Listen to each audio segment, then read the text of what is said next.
Sampurasun Baraya Sunda saha diantawis urang anu henteu kantos ningal perhiasan. Bapak Ibu sadaya, perhiasan ieu emang matak endah katinggalan.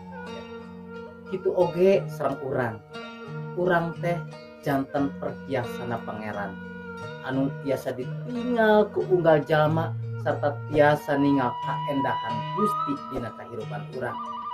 Bapak Ibu sadayana Baraya Sunda, dina Siloka pasal 25 ayat anu kaopat nyebutkeun kieu. Sangkan perak bisa dijieun perhiasan anu endah, kaluarkeun heula kokotorna. Janten supados tiasa katingal endah, kokotor eta kedah dipicieun. Kahirupan urang anu heubeul, kahirupan urang anu lambokot ku dosa, kahirupan urang anu kotor eta kedah dipicieun, kedah dibersihkeun supados naon, supados tiasa endah katingalna. Kahirupan urang salku putra-putra Gusti kedah katingal endah. Gusti Yesus ngaberkahan.